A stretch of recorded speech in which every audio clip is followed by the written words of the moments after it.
Welcome to Cryptocurrency Compliance, where we go beyond the basics and delve into the technical aspects of staying compliant in the crypto world. Each week, we'll bring you expert insights and practical advice on the latest developments in blockchain, cryptocurrency regulations, and more. In this episode, we will explore the benefits and challenges of DeFi, the potential consequences of DeFi taking over the traditional financial system, and the increased interest from traditional finance players and central banks in the DeFi space. One of the main benefits of DeFi is increased financial inclusion. DeFi allows anyone with an internet connection to access financial services, regardless of their location or financial background. This is in contrast to the traditional financial system, which can be difficult to access for certain groups of people, such as those living in underserved or unbanked areas.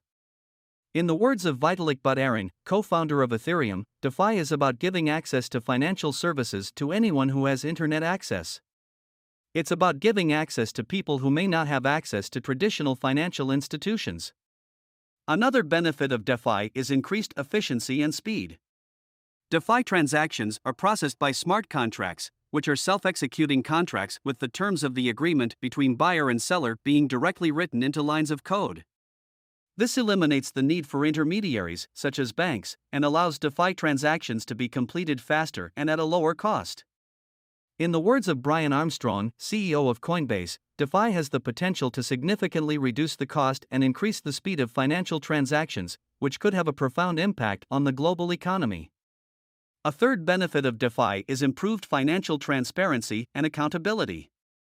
DeFi transactions are recorded on a public ledger, which allows for increased transparency and accountability. In the words of Andreessen Horowitz, a venture capital firm, DeFi allows for greater transparency and accountability in financial transactions, as all transactions are recorded on a public ledger and can be easily audited. While DeFi has the potential to bring many benefits to the financial system, it also comes with its own set of challenges. One challenge is security breaches and hacks. DeFi platforms are vulnerable to attacks, and there have been several high-profile cases of DeFi platforms being hacked, resulting in the loss of millions of dollars. Another challenge of DeFi is the lack of regulation. DeFi operates outside of the traditional financial system and is not subject to the same regulatory oversight as traditional financial institutions. This can create uncertainty and risk for DeFi users, as there may be no legal recourse if something goes wrong. In the words of Gary Gensler, former chairman of the Commodity Futures Trading Commission, the lack of regulation in the DeFi space creates risks for consumers and market integrity, and regulators need to step in to address these risks. A third challenge of DeFi is the potential for new financial products to be created. DeFi allows for the creation of new financial products that may not be possible in the traditional financial system. While this can be a positive development, it also creates risks, as these new financial products may be complex and difficult to understand, and may carry higher risks for users.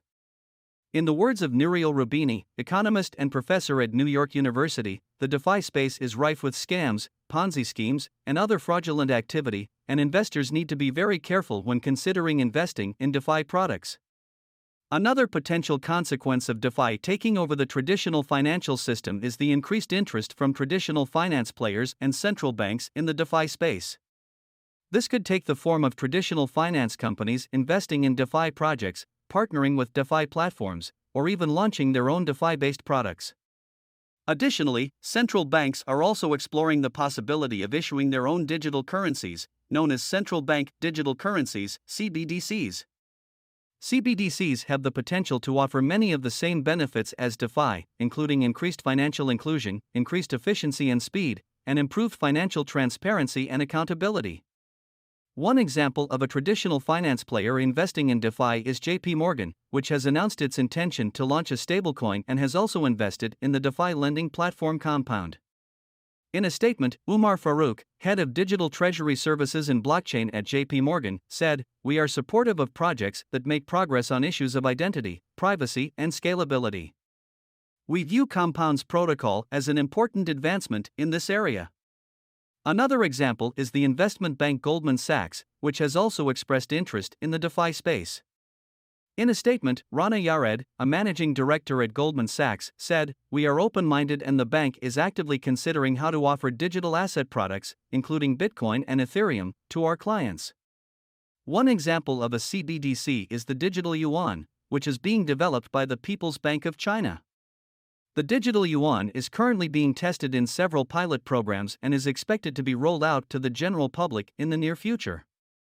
In a statement, Fanny Fei, deputy governor of the People's Bank of China, said, "The issuance of central bank digital currency will help improve the efficiency and inclusiveness of the monetary system and promote the stable and healthy development of the domestic and international payment and settlement system." Another example is the digital dollar, which is being considered by the United States Federal Reserve. The digital dollar is still in the early stages of development, but it has the potential to offer many of the same benefits as the digital yuan. In a statement, Lael Brainerd, a member of the Federal Reserve's Board of Governors, said, "A digital dollar could enhance the Federal Reserve's ability to deliver on its mandate of promoting the stability of the financial system and the health of the economy. It could also provide benefits to the public, such as increased financial inclusion, increased speed and efficiency of transactions, and improved financial transparency and accountability." In conclusion, DeFi has the potential to bring a range of benefits to the financial system, including increased financial inclusion, increased efficiency and speed, improved financial transparency and accountability, democratization of finance, decentralized governance, and decentralized identities. However, DeFi also comes with its own set of challenges, including security breaches and hacks, the lack of regulation, and the potential for new financial products to be created. The potential consequences of DeFi taking over the traditional financial system are still largely unknown, as DeFi is still a relatively new and rapidly evolving field. It is not certain whether DeFi will coexist with the traditional financial system or eventually replace it entirely. The increased interest from traditional finance players and central banks in DeFi could lead to more mainstream adoption of DeFi products and digital currencies. However, it could also lead to increased competition for existing DeFi projects and could potentially dilute the decentralized nature of DeFi if traditional finance players and central banks dominate the space. It is important for DeFi stakeholders to carefully consider the potential consequences of increased involvement from traditional finance players and central banks and to work to preserve the decentralized nature of DeFi. Thank you for joining us on Cryptocurrency Compliance for this episode on the exciting world of decentralized finance and its potential to transform the traditional financial system. We hope you found the information and analysis provided to be valuable and insightful. Until next time, thank you for tuning in and supporting our podcast.